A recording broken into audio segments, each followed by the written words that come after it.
You're listening to the best band music you've never heard.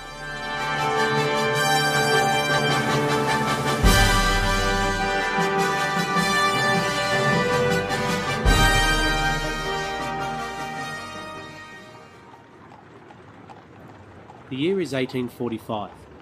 Belgian instrument maker Adolphe Sax has been in Paris for 3 years and has been lobbying the Minister for War about replacing the French military's band instruments, which were in poor condition. Sax had a rocky introduction to working in France.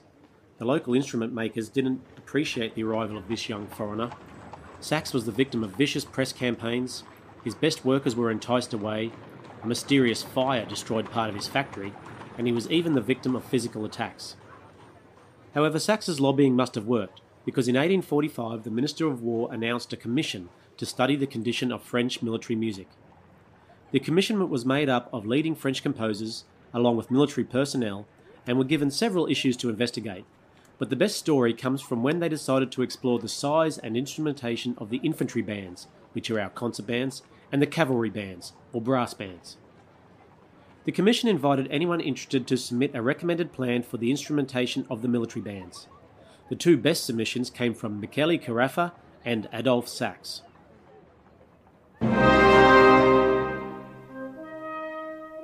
Michele Enrico Francesco Vincenzo Aloisio Paolo Carafa di Collebrano was a 57-year-old Italian opera composer. He was born in Naples, studied in Paris with Cherubini, and became professor of counterpoint at the Paris Conservatoire. Carafa was a leading member of the commission, but that conflict of interest didn't stop him from putting forward his own submission for the instrumentation. Carafa submitted a plan of 45 musicians, which preserved the traditional instrumentation of the French military band. Sax, on the other hand, submitted a plan that used many of the instruments he'd invented, including an entire family of his own sax horns. The Parisian instrument makers panicked, realising that if Sax managed to convince the commission, he would gain a virtual monopoly in supplying instruments to the War Ministry. This was a very big deal. By the late 1800s, there were 68 community concert bands in Paris alone. Pictures of the Sax factory show an enormous building with dozens of workers. Making and selling instruments, whether to the public or the War Ministry, was very big business. The pros and cons of each submission were argued in the press, and then wisely, the commission decided that they would conduct a live test. Examples of both bands' setups would play, and the commission would hear for themselves which instrumentation sounded the most effective. Sax was the clear underdog. Carafa had the best players, professors and students from the Gymnase de Musique Militaire, and they were playing on traditional instruments. Sax's musicians were playing entirely new instruments, some they had only played for the first time the day before. Carafa was also ruthless in his attempt to win. He showed up with 4 extra players, even though the rules stated a maximum of 45. He also arranged for the kidnapping of 7 key members of Sax's ensemble. On the morning of the 22nd of April 1845, Sax tried and failed to find his missing players. He struggled to the Champ de Mars late and had to perform on 2 instruments himself to try to cover the missing parts. He ended up performing with an ensemble of only 38. Waiting to hear the bands perform were the members of the commission, representatives of the military elite, journalists from all the papers, and a reported 20,000 members of the public. Carafa started with a performance of an andante, composed for the occasion by Adolphe Adam. Sax's band followed with a performance of the same work. His band was conducted by Alexandre Fessy, a brilliant composer who was also the music director of the 5th Regiment of the Parisian National Guard. After the andante, each band played a march, also composed by Adam. Following this was a performance of a fast march. This pas redoublé was composed by Fessy and was dedicated to the War Minister in a not very subtle attempt to influence the commission.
Following the Fessy Para Double, each band performed a work of their own choice.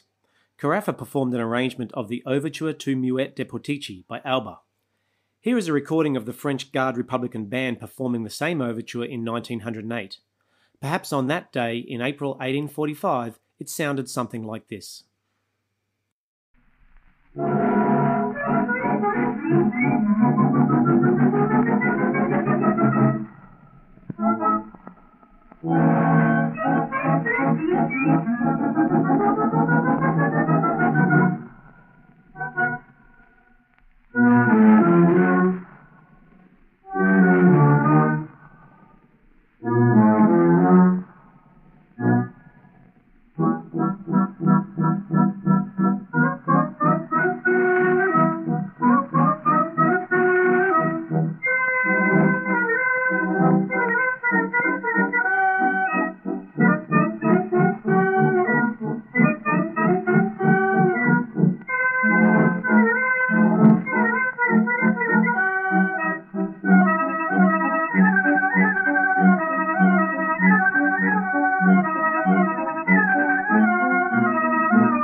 After Carafa's performance of the overture by Alba, Sax's band performed an original work by Fessy, a fantasy.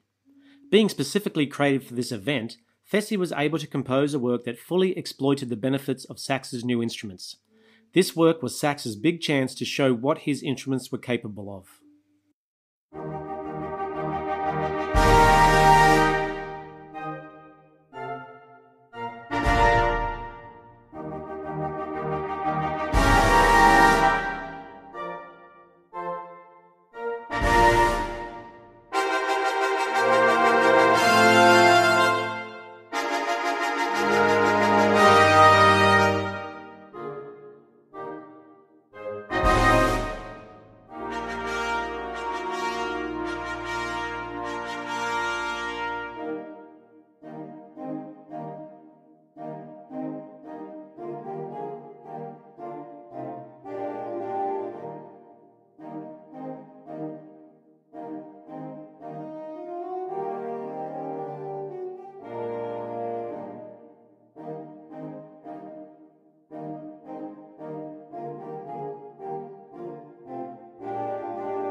At the end of that day in April 1845, it was obvious to all who had won the day.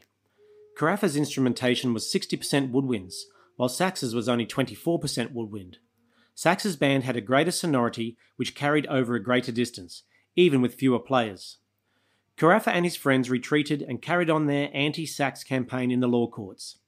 The commission recommended to the War Ministry that the French infantry bands should have 55 musicians and include 12 sax horns and 2 saxophones. The 2 works composed by Fessy for the battle, the Fantasy and the Pas Redoublé, were published by Adolphe Sax after the competition. They bear the catalogue numbers ADS 1 and 2 and are the first 2 works Sax ever published. Both scores feature a single saxophone part in B-flat for the tenor saxophone, and they were published a full year before Sax filed his patent for the invention of the saxophone in 1846. You can find a lot more detail about the 1845 Battle of the Bands in the book The 19th Century Wind Band and Wind Ensemble by David Whitwell, available only from Amazon.com. Modern playable editions of the Fessy, Pas Redoublé and the Fantasy are available from Maxime's Music at concertbandmusicstore.com. The transcript of this episode can be found at concertbandmusicstore.com/podcast. We're on Facebook at facebook.com/concertbandmusicstore, and you can also find Maxime's Music and this podcast on LinkedIn. Thanks for listening. I hope you'll join me next time for more of the best band music you've never heard.